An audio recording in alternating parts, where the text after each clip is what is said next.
Gap up पर आपको सलाम अर्ज़। और आज चूँकि नए साल का आगाज़ है और नए साल के आगाज़ के साथ बहुत सारी नई चेंजेस हैं जो कि आने वाले अरसे में स्टॉक मार्केट को आपको देखने में मिलेंगी। 2022 ख़त्म हुआ। आज जब हम ये वीडियो रिकॉर्ड कर रहे हैं 2023 और 1 जनवरी और आज संडे है। उसी हिसाब से हम बात करेंगे और आपसे जिस चीज़ को डिस्कस करने जा रहे हैं बहुत ही इम्पोर्टेंट गोल्ड। आप चार्ट पे देख सकते हैं एक्स ए यूएसडी और ये आप देख सकते हैं सालाना एनालिसिस। ये 12 माह हैं, 12 मंथ। और चार्ट के ऊपर सालाना चार्ट है, ये हर एक कैंडल 1 साल की कैंडल है। और इस एनालिसिस को करते हुए जिस जिस टेक्निकल एनालिसिस को हम यूज़ करने जा रहे हैं चार्ट के ऊपर, वो है इलियट वेव। इलियट वेव बहुत ही इम्पोर्टेंट एनालिसिस है और उसी एनालिसिस के बिहाफ पर हम आपको आज चार्ट का एक कंप्लीट एनालिसिस आपके सामने रखेंगे। मैं फिर से आपको कहूँगा कि गैप अप पर आपको आपका वेलकम करते हैं। गैप अप बेसिकली एक डिसेंट्रलाइज्ड फाइनेंशियल रिसर्च इंस्टीट्यूशन है और एजुकेशनल एक पूरा सिस्टम है। उसी के ज़ेरे एहतमाम ये एनालिसिस आज हम शाया कर रहे हैं आपके सामने अपनी वीडियो के ऊपर। यकीन जानिए ये बहुत ही इम्पॉर्टेंट एनालिसिस है जो कि पूरे साल को कवर करेगा। और अगर आप इस एनालिसिस को आप समझ के तो आप यकीनन इस साल के अंदर गोल्ड के अंदर बहुत भारी प्रॉफिट कमाएंगे। सबसे पहले अगर आप देखें तो इसके ऊपर पिवट पॉइंट सालाना निकाला गया है गोल्ड का, जो कि आपको नज़र आ रहा होगा 1836। इसी तरीके से दो स्पोर्ट्स लाइन दी गई हैं जो कि 1602 हैं और इसी तरीके से 1380.94। जबकि रेजिस्टेंस सालाना रेजिस्टेंस हैं, इसलिए आपको ये फिगर्स बहुत दूर दूर नज़र आ रहे होंगे। 25 7 22 91 2291 25313। तो अगर हम इसका सालाना ईयरली अगर एनालिसिस करें तो पहली वेव हमें इलियट की रूह से जो नज़र आई है वो एक्सटेंसिव है। इलियट वेव के रूल्स के तहत जो इम्पल्सिव वेव होती है उसमें कोई भी एक वेव जो हो सकती है वो एक्सटेंशन हो सकती है, जिसमें इसमें पहली वेव जो है वो वही रोल अदा कर रही है। जबकि थर्ड वेव जो है वो आपको नज़र आ रही है और ये जो ग्रीन है बेसिकली ये 5 वेव्स कवर करती हुई हमें नज़र आ रही हैं। अब थर्ड वेव को ज़ाहिर है जब पहली वेव एक्सटेंशन हो गई तो थर्ड वेव को एक्सटेंशन नहीं होना चाहिए। याद रखिए सालाना एनालिसिस की वजह से आपको ये चीज़ें बहुत दूर दूर नज़र आ रही होंगी, चूँकि अक्सर लोग इंट्रा ट्रेड करते हैं, लेकिन इंट्रा ट्रेड आप तभी अच्छी कर सकते हैं जब आपको ओवरऑल चार्ट का व्यू आपके सामने हो। और यही कमाल है इलियट वेव का कि वो बुनियादी तौर पर पूरी एक एक पूरा ड्रीम होता है मार्केट का, उस पेयर का या उस कमोडिटी का या क्रिप्टो करेंसी जिस जिस चीज़ की भी आप ट्रेड कर रहे होते हैं, उसका एक पूरा ख्वाब, एक पूरा नक्शा आपके दिमाग में बनाती है इलियट वेव। और मैं अक्सर कहता हूँ कि चीज़ें दो दफ़ा बनती हैं, एक दफ़ा ज़हन में बनती है और एक दफ़ा फिज़िकल बनती है। और अगर आप चीज़ को एक तसव्वुराती नहीं बनाते तो फिज़िकल काम करते हुए आपको बहुत सारी प्रॉब्लम्स का सामना करना पड़ता है। तो एक खाका जब आपके ज़हन में होगा तो आप उसके ऊपर काम बहुत अच्छे तरीके से कर पाएंगे। यही कमाल है इलियट वेव का। तो यहाँ से अगर आप देखें ये थर्ड वेव कंप्लीट हो रही है और राउंड अबाउट अगर ये कंप्लीट करती है इसके ऊपर तकरीबन राउंड अबाउट 2291 के करीब अगर ये थर्ड वेव कंप्लीट होती है तो डेफिनेटली फोर वेव अगली बनती है, जो कि जिसको हम डेफिनेटली रिट्रेसमेंट भी कहते हैं। और दूसरा हम इसके बारे में ये कहते हैं कि ये बुनियादी तौर पर इम्पल्स वेव के अंदर करेक्शन है। ठीक है, इम्पल्स वेव के अंदर दो बड़ी करेक्शंस होती हैं जब इम्पल्स वेव पूरी बनती है। एक जो दूसरी वेव होती है वो करेक्शन होती है, और एक जो चौथी वेव होती है वो बेसिकली करेक्शन होती है। इसी तरीके से जब अगर तीसरी और चौथी वेव अक्सर वेव वन को ओवरलैप नहीं करती, तो उस हिसाब से जो इसका पिवट पॉइंट बनता है 1823, तो वहाँ से इसको दोबारा से मूव बनना मिलेगा, जो कि नेक्स्ट एक अगली वेव की तरफ इसको लेके जाएगा, जो कि हमारी अगर वेव तीसरी वेव और चौथी वेव ऐसे ही बनती हैं तो डेफिनेटली ये फिर अराउंड अबाउट 26 से 31 के करीब करीब जाके अगली वेव कंप्लीट होती है।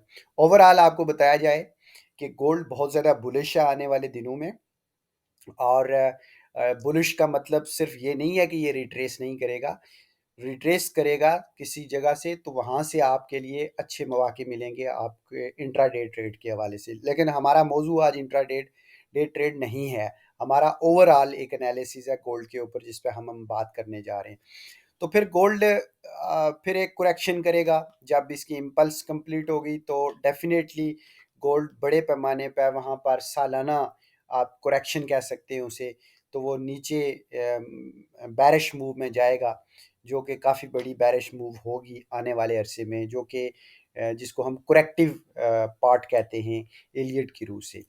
चलें इसको दोबारा इसको छोटे छोटे हिस्सों में देखते हैं, क्योंकि जब आप सालाना एनालिसिस करते हैं तो बड़ी वेव्स के अंदर वेव्स होती हैं, ये एक ऑब्वियसली बात है।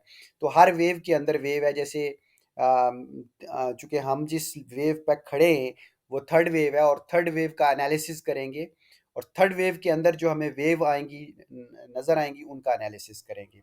मैं फिर आपको रिमाइंड करता जाऊँ, बहुत ही रेयर वीडियो है, बहुत ही रेयर एनालिसिस है, जो कि आपको कहीं पे भी मुयस्सर नहीं मिलेगा, नहीं आएगा। तो यहाँ पर जितनी तवज्जो से आप देखेंगे तो आप उतने ही कवर होते जाएंगे।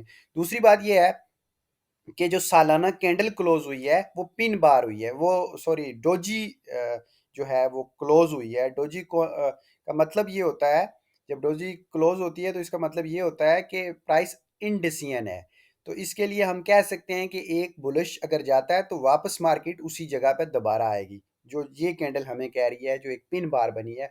अगर आप ट्रेडिंग व्यू के चार्ट के ऊपर हैं तो सालाना चार्ट ओपन करें और जो कैंडल क्लोज हुई तो उसको आप देख सकते हैं खुद से भी। तो आगे चलते हैं जी, हम मंथली एनालिसिस पे हैं।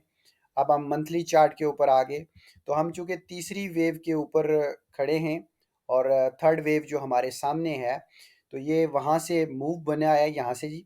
मैं थोड़ा सा चार्ट को बड़ा करके आपको बताना चाहूँगा कि थर्ड वेव जो है वो हमारे सामने क्या मैसेज हमें दे रही है।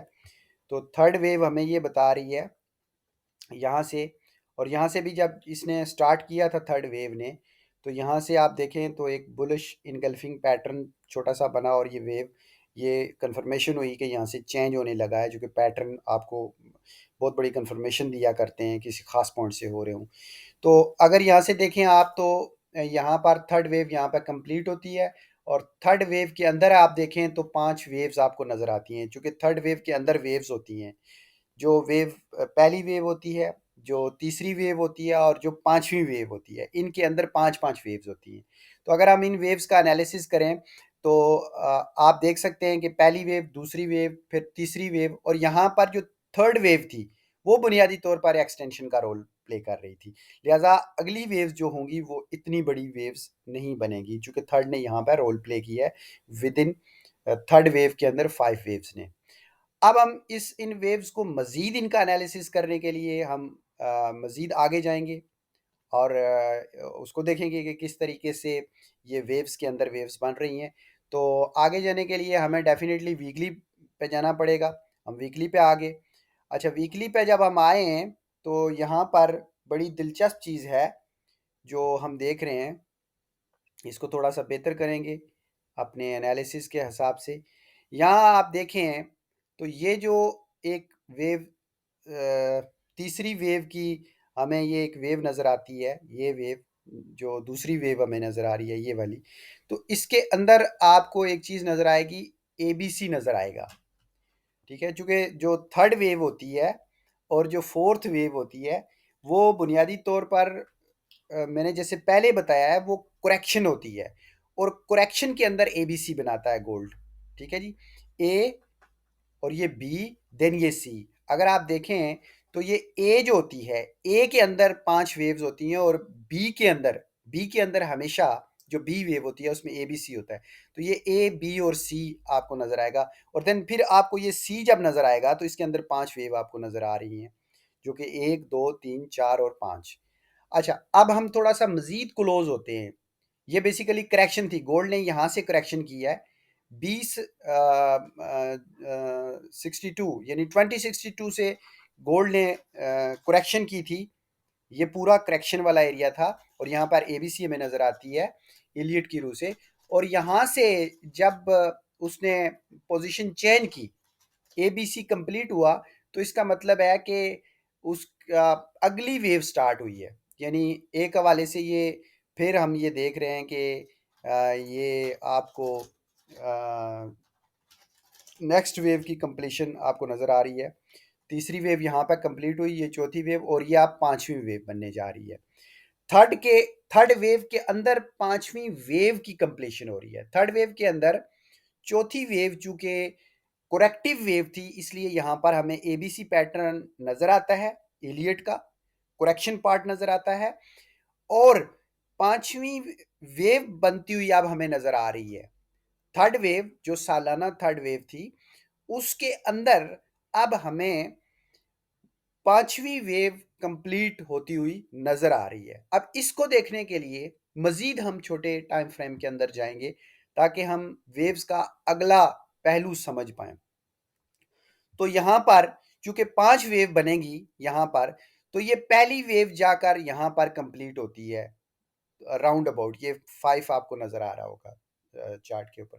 तो यहाँ पर 1 2, ये 3 और ये 4, ज़ाहिर करेक्शन होगी, और देन 5। ठीक है जी, तो ये पूरी एक वेव बनेगी जाके, जब हम इसकी कैलकुलेशन करेंगे कि ये जो पांचवी वेव कंप्लीट होगी, थर्ड वेव थर्ड वेव के अंदर जो 5 वेव बनेगी, और जो पांचवी वेव बनेगी तो उसके अंदर भी ज़ाहिर है 5 वेव बनेगी। ये वेव्स दर वेव्स अमल होता है। ये बुनियादी तौर पर अगर आप हमारा आने वाले कंप्लीट कोर्स देखेंगे, जहाँ पर हम इलियट वेव दोस्तों को पढ़ाएंगे, तो वहाँ पर भी ये सारी चीज़ें नज़र आएंगी। लेकिन चूंकि आज एनालिसिस कर रहे हैं गोल्ड का सालाना इलियट वेव की रूह से, तो इसलिए हम इसमें ज़्यादा डिटेल में जो जिनका एडवांस नॉलेज नहीं है वो इसको नहीं समझ पाएंगे। अच्छा जी, मज़ीद एनालिसिस करने के लिए कि नेक्स्ट गोल्ड इलियट की रूह से क्या कर सकता है, तो हम छोटे टाइम फ्रेम की तरफ जाते हैं और H4 में जाएंगे। और H4 में हम देखेंगे कि ये जो वेव कंप्लीट हो रही है, ये वाली वेव, तो ये क्या हमें कह रही है। इसमें ये पहली वेव है, ये दूसरी वेव है, ये तीसरी, ये चौथी, और देन 5 वेव्स। तो जो 5 वेव्स के अंदर एक आपको पैटर्न नज़र आ रहा है। ये चूँकि करेक्शन गोल्ड ने ख़त्म की है, गोल्ड इम्पल्सिव की तरफ जा रहा है। हमने पहले भी आपको जैसे बताया कि सालाना तीसरी वेव के अंदर जो 5 वेव बन रही हैं, करेक्शन को उसने ख़त्म किया, एबीसी ख़त्म की, और अब वो इम्पल्सिव की तरफ जा रहा है। यानी थर्ड वेव, सालाना थर्ड वेव कंप्लीट होने जा रही है उसकी तरफ, यानी उसने मूव बनाया है। इसलिए हम कहते हैं कि गोल्ड बेसिकली अब स्ट्रांगली बुलिश हो गया है। तो उसका कहने का मतलब यही था कि उसने करेक्शन कंप्लीट की थी, और देन उसने मूव बनाना शुरू कर दिया था। अगर आप यहाँ पे देखें तो यहाँ पे एक पैटर्न है, जो कि ये पैटर्न करेक्शन के अंदर नहीं है, ये पैटर्न इम्पल्स के अंदर है। टेक्निकली जो इलियट ने लिखा है अपनी बुक के अंदर, तो उस हिसाब से इसको डायगनल हम कहेंगे।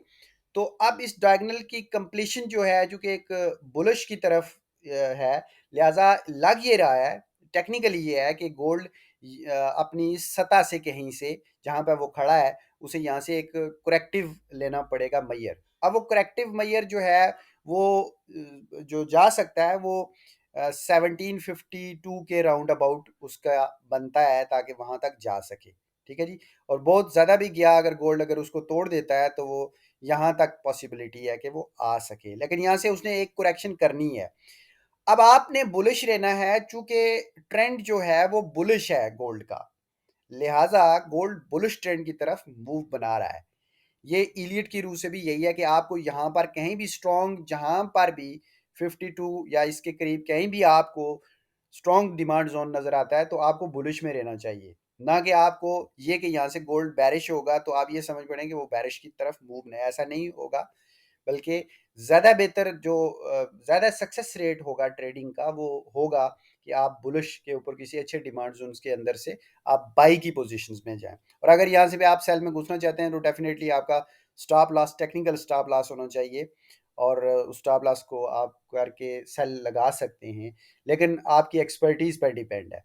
अगली वेव जो है वो डेफिनेटली यहाँ से दोबारा अगली वेव बनना शुरू हो जाएगी, जो कि नेक्स्ट मूव, जैसे अभी हमने कहा है इस चार्ट की रूह से, कि आप यहाँ पर उसकी क्लोजिंग होगी। तो पहले मरहले पर जो गोल्ड जाएगा वो डेफिनेटली 1850 जो है वो इसकी रेंज है 1850। ठीक है जी। और अगर इसको तोड़ देता है तो डेफिनेटली गोल्ड अगली मंजिल की तरफ रवाना दवा होगा। लेकिन कुल मिला के जो हम कहना चाह रहे हैं एलियट वेव की रूह से, कि गोल्ड जो है वो अब अपने ट्रेंड को चेंज कर चुका है, और सालाना इस साल के अंदर गोल्ड की जो मूवमेंट है वो बुलिश है, और आप लोगों को इसमें अपना बुलिश देखना पड़ेगा। और इस ट्रेंड को अगर आप फॉलो करेंगे तो डेफिनेटली ये बहुत ही इम्पोर्टेंट पॉइंट्स हैं जो आज हमने आपसे शेयर किए हैं। जुड़े रहिएगा हमारे साथ, ताकि हमसे आपको बहुत ही रेयर इंफॉर्मेशन मिलती रहे।